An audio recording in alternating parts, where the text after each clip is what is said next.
Hello and welcome into the Huddle Up Podcast. As always, I am your host, Taylor Sharp, and on today's episode, I want to give you a dark horse candidate that could potentially be your next MVP of the National Football League coming up in 2025. For me, that player is Tampa Bay Buccaneers quarterback Baker Mayfield. Fox Sports released their odds sometime last week, and look, obviously, Josh Allen, Lamar Jackson, Patrick Mahomes, they're at the top of this thing. Joe Burrow up there as well. But at plus 2,500, it's Baker Mayfield. And when I look at this offense for Tampa Bay, everything Baker needs around him to be successful is there. And when you go look at what he's done his two previous years in Tampa, he was impressive. I mean, back-to-back 4,000-yard seasons. In 2023, his first year in Tampa Bay, he goes for just over 4,000 yards, 28 touchdowns, 10 picks.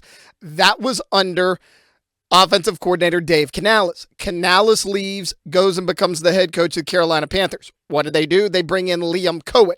Now, you're always questioning, can Baker do it again with a different offensive coordinator?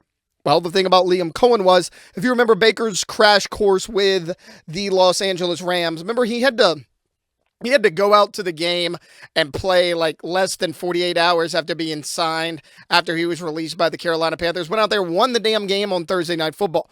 Liam Cohen was the offensive coordinator of the Rams, so there was already a little bit of familiarity there. What did Baker do under Liam Cohen? I'll tell you right now, it was pretty damn good. 71.4% completion percentage, by far a career high. 4,500 passing yards, 41 touchdowns. He did have 16 interceptions. He's going to have to get that number down.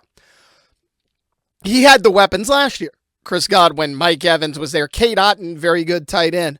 But if you remember, Godwin missed most of the season with an injury, and even Mike Evans was out for a few weeks. When that happened, Baker was throwing to Cade Otton, Jalen McMillan, who stepped up in a big way a year ago as a rookie. Trey Palmer became a solid option for this team. He had Rashad White in the backfield. Bucky Irving was a godsend to this team's running game. We'll get to him in a minute. I think he's going to have a huge year. And then that offensive line showed up. So like Baker throws for 4,500 yards, 41 touchdowns. In 3 or 4 games of the season, he didn't have Mike Evans or Chris Godwin. Think about that. His number one target during those games was Jalen McMillan and Cade Otton. Cade Otton, really solid NFL tight end, not a number one. Jalen McMillan was a mid-round rookie selection. Look at what they did this year. First off, you have Mike Evans and Chris Godwin back. If Godwin can be fully healthy, you compare him with Evans, you got two studs on the outside.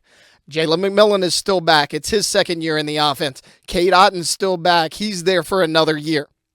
And then in the first round of the draft, I didn't like this move when they made it just because I thought they needed so much help on the defensive side. But you drafted Emeka Egbuka in the first round, the big wide receiver out of Ohio State. So now you have 3 potential stud receivers. You still have Jalen McMillan. You still have Trey Palmer. Of course, Cade Otton at tight end. Bucky Irving, in my opinion, is a borderline top 5 running back if he does what he did last year, this year. If he can have a repeat performance, you're looking at a guy who could be a top 5 running back. So he's got the weapons out wide. We just listed them. He's got Bucky Irving, who's going to be the number 1 running back this year. Rashad White, who's going to be that change of pace. Hell, Sean Tucker's still there. If they don't release him, that's another solid piece. And that offensive line is better than people give it credit for. Let me tell you just how good they were. Last season, the Tampa Bay Buccaneers offense was top 5 in rushing and passing yards per game. Top 5 in rushing and passing. That's efficient as hell. And honestly, I think they got better weapons this year than they did a year ago. So all the things are there for Baker. I think he's going to have another great season statistically. Now, the question you have to ask is, what are the Tampa Bay Buccaneers going to do as a team? Because we saw Joe Burrow put up ridiculous numbers a year ago, but the Cincinnati Bengals didn't win. They failed to make the playoffs. Joe Burrow doesn't win the MVP award. When I look at the MVP, do you have to have the best record in the NFL? No. It helps, but you don't have to have it. So with a 17-game regular season, I started thinking, can the Tampa Bay Buccaneers win 12 games? If they can go 12-5, Baker's another 4,000-yard season, similar touchdown numbers and 41 than he had a year ago. He's in the MVP discussion, no doubt about it. So let's go through their record and see if they can get to 12 wins. Your first 3 opponents, at Atlanta, at Houston versus New York. I don't care that this game is on the road. I don't care that you lost to the Falcons twice a year ago. It's funny. You lose to the Falcons twice last year, and I felt like you were the better team in both of those games. It's just every bad break went against you in those ball games. I trust Baker Mayfield a hell of a lot more than I do Michael Penix Jr. I think Baker goes on the road in Atlanta, avenges those 2 losses a year ago. I think the Tampa Bay Buccaneers start 1-0. Then it's at Houston. This one is difficult. Which CJ Stroud are you going to get? Are you going to get the one that took the world by storm as a rookie? Or are you going to get the guy last year that, while still solid, while still a good player, didn't take the year 2 jump that everyone thought he was going to take?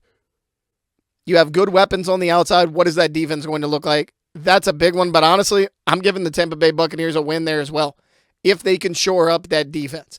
That's the big thing. I just mentioned they were top 5 in rushing and passing a year ago. Their defense has been their biggest issue. Now, injuries played a big part in that. But if they can shore up that defense, Baker and company on offense are going to be fine. And I think they will get that defense at least a little bit better. I'm giving them a 2-0 start.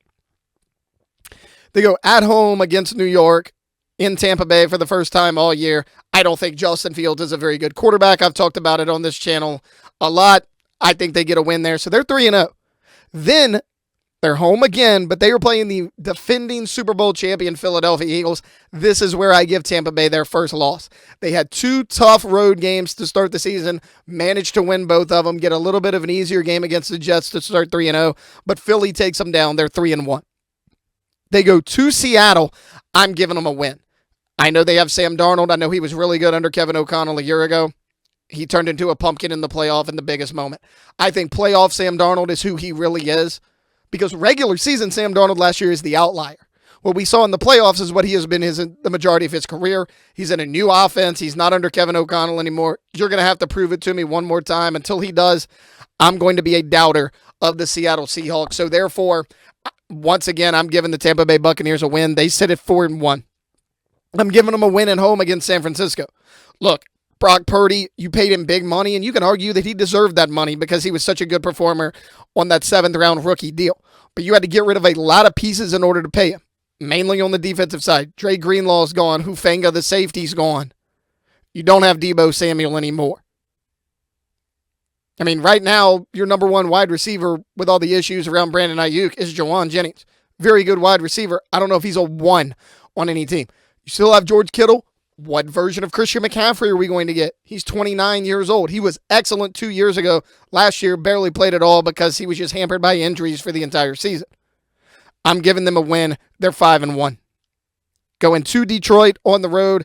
That Detroit team that was hot a year ago. I think Jared Goff and company take them down. I got the Bucs right now at 4-2. 5-2. Go to New Orleans. I think the Saints are going to be terrible. They're 6-2. They beat New England. That puts them at 7. They lose to Buffalo. They're now 7-3. They go to the Rams. I think they lose that. They're 7-4. But they beat the Cardinals. That gives them 8 wins. They beat the Saints again. That's 9 wins. I think they beat the Falcons again. That's 10 wins. Then you're at 10 wins. You got to win 2 of the 3 at Carolina, at Miami, at home against Carolina. I think they split the Carolina games and beat Miami. That puts them at 12-5. Now, again, that's very optimistic because I'm saying they go on the road and beat Houston. They go on the road and beat Atlanta. They beat Atlanta twice. But let's say they don't beat Atlanta twice. Let's say they split those. Okay, split the Carolina games. Lose the one on the road, win the one at home. That's still 12 wins. I think there's a big path for the Bucs to go 12-5. Now, look, the Bucs have a tough schedule. There's a chance they could go 13-4. There's a chance they could win 8 games and miss the playoffs.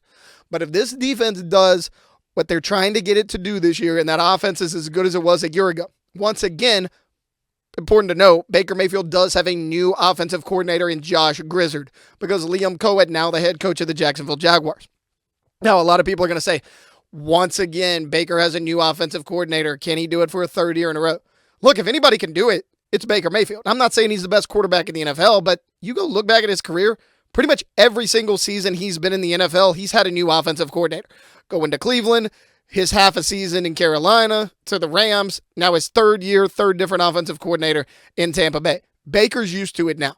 Also, their new offensive coordinator, Josh Grizzard, was the passing game coordinator in Tampa Bay under Liam Cohen a year ago. It's essentially going to be the same offense. So you have a new voice in your head, but similar scheme overall. I think you're going to be better on the ground. You got even more weapons out wide than you did a year ago. If that defense can shore up and be better than they were a year ago, you limit the turnovers and you get to 12 wins and Baker puts up similar numbers to what he did a year ago, there's a chance Baker Mayfield could be the MVP of the NFL. Obviously, he's a dark horse candidate, but if you want some value, plus 2,500 right now at Fox Sports, Baker Mayfield chances to win the MVP. You could do a lot worse right now. Everything he needs, once again, to be successful is right there for the taking. Can he take it is the big question. All right, that's going to do it for today's episode of the Huddle Up Podcast. If you like what you saw here today, please like, subscribe, comment, and we'll see you next time on the Huddle Up Podcast.